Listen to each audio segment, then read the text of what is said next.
Olá, meus queridos, a graça e a paz do nosso Senhor Jesus Cristo. Vamos dar sequência à nossa série de estudos bíblicos, hoje no capítulo 3 do Evangelho de Mateus. Nós vamos falar um pouco da biografia deste homem excêntrico, João Batista, e vamos falar também sobre o batismo de Jesus Cristo. Vamos ver o que diz a palavra do Senhor.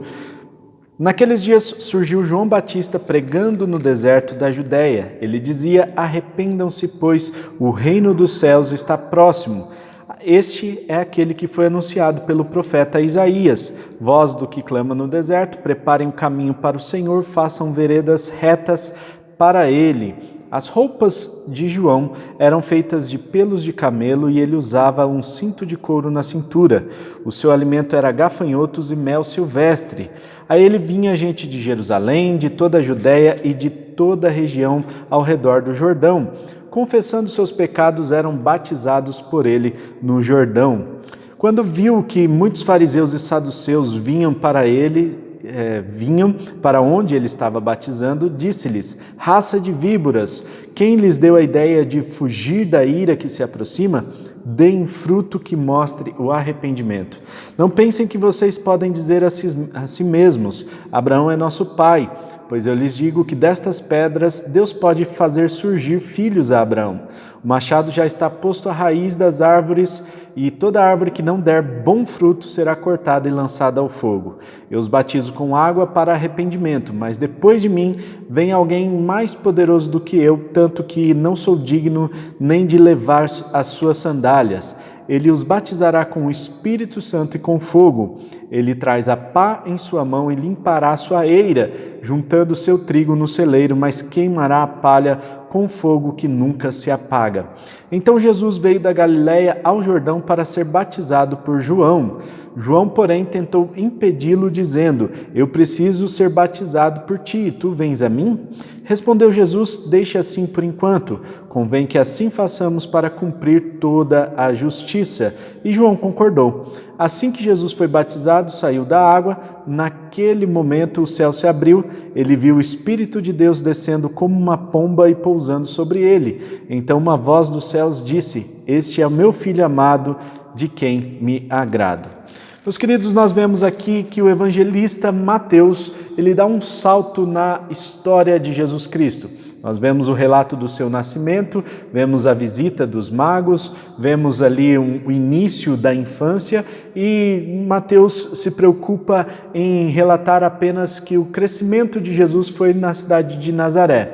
E nós sabemos que existe um ditado que diz, pode vir alguma coisa boa de Nazaré, uma cidade interiorana, uma cidade do norte de Israel, onde não tinha muita fama essa cidade, mas foi a cidade que José escolheu para morar junto com a sua família e crescer ali. Claro que ele foi direcionado por um anjo que disse para ele não ficar ali na Judéia. Bom, depois desse salto na história, nós já vemos aqui o encontro de Jesus Cristo com o João Batista. João Batista, que é o seu primo, talvez aí de segundo grau. Nós não temos esse parentesco bem definido pelos relatos bíblicos, Então, mas nós sabemos que eles eram parentes aí, Era uma espécie de primos.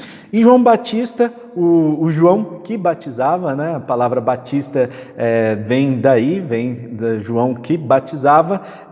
Então João ele saiu pregando ali na região, e ele pregava uma mensagem de arrependimento. A mensagem que ele pregava era: arrependam-se, pois o reino dos céus está próximo. Ele sabia que Jesus Cristo estava para vir.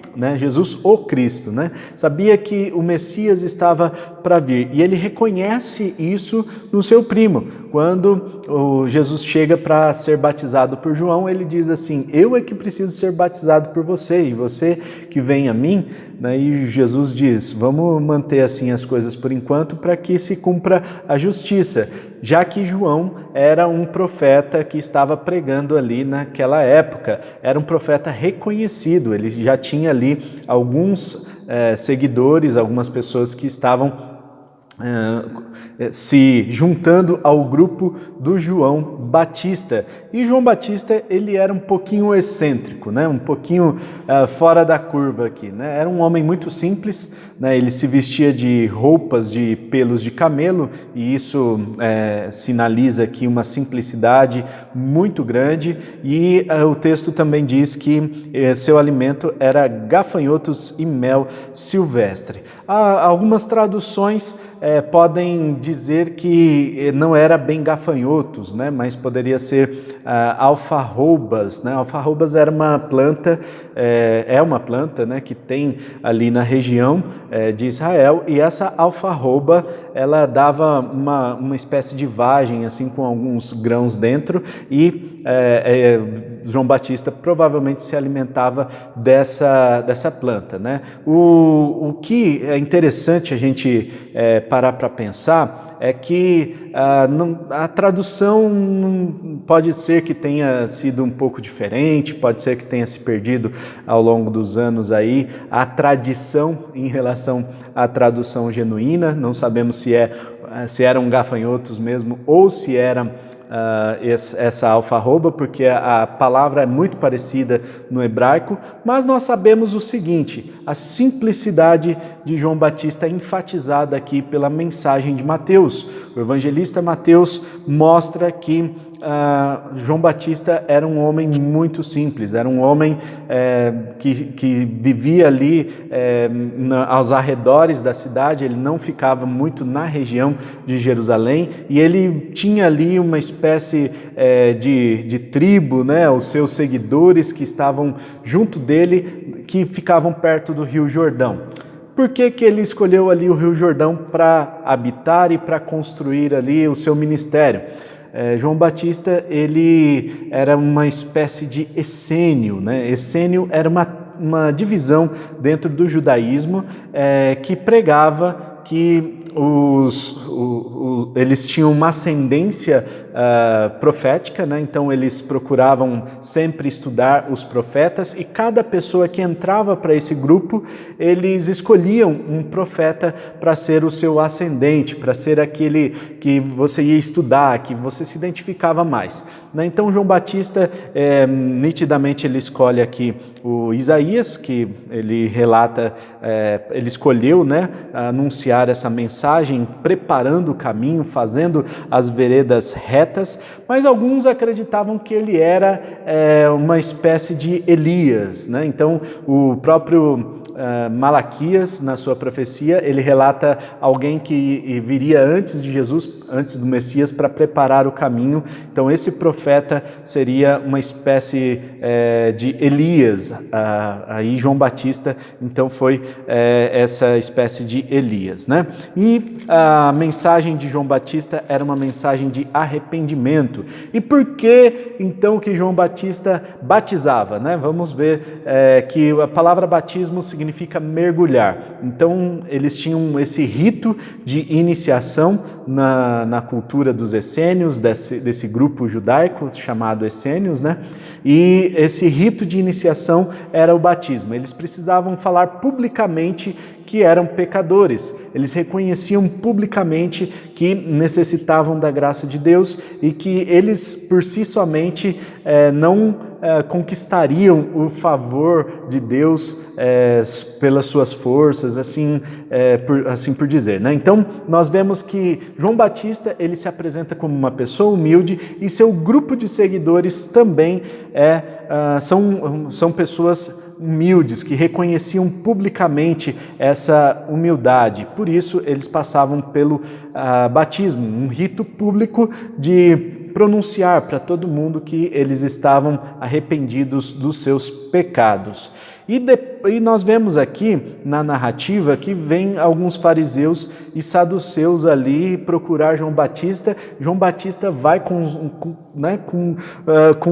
todas as garras para cima deles e diz: raça de víboras, né? Vocês acham que vão conseguir fugir da ira que se aproxima? Ao contrário, deem fruto que mostre arrependimento. E isso é importante nós prestarmos atenção, porque João Batista era um profeta, e como todo profeta, ele tem uma mensagem que não é muito palatável, né? Uma mensagem que às vezes confronta as pessoas, principalmente confronta o pecado, né?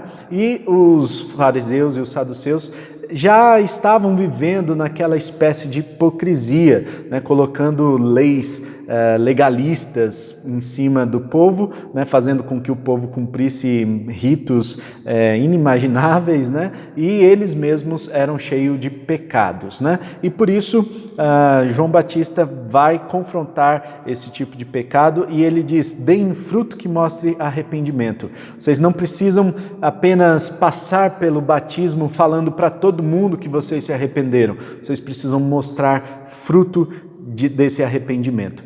E é interessante, queridos, que hoje em dia muitas pessoas passam pelas águas do batismo, até porque ser cristão se tornou um status hoje em dia, né? Muita gente fala de Deus abertamente, às vezes nas redes sociais, às vezes em todo lugar que vai, Deus isso, Deus aquilo, mas na verdade essas pessoas são muito hipócritas, né? Então aqui o João Batista está chamando a atenção daquele povo que eram hipócritas, eles precisavam mostrar fruto de arrependimento, né? O fruto que no seu comportamento, a vida deles precisava condizer com a palavra de Deus. E depois João Batista diz, né, o machado já está posto à raiz e vocês serão cortados. Se a árvore não dá um bom fruto, né, Deus vai cortar e lançar ao fogo. E é isso que tem a ver aqui a partir dos versículos 11 até o versículo 12.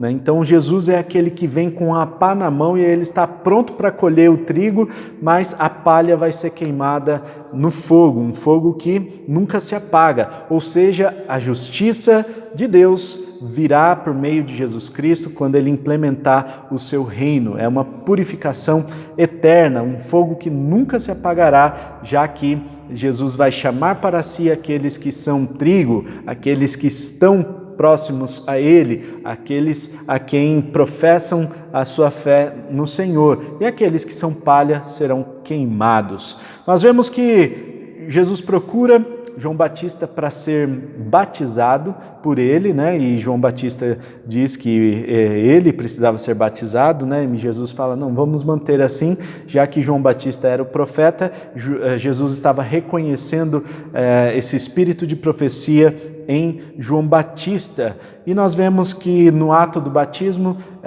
os dois ainda estão na água ali, depois de Jesus ser batizado, vem uma pomba sobre a cabeça deles e uma voz do céu que diz, este é meu filho amado em quem me agrado. E esse texto aqui é muito importante para o entendimento de todo o evangelho de Mateus, né? O texto de Mateus capítulo 3, versículo 17, né? Este é meu filho amado em quem me agrado, faz todo sentido quando nós olhamos na perspectiva geral do Evangelho. Nós vamos ver que a partir daqui começa o ministério de Jesus Cristo, a partir da sua identificação com Deus. Deus é o Pai que mostra a identidade do Filho, é o Pai que guarda a identidade do Filho e revela no momento certo, no momento em que Jesus está preparado para começar a sua atuação ministerial.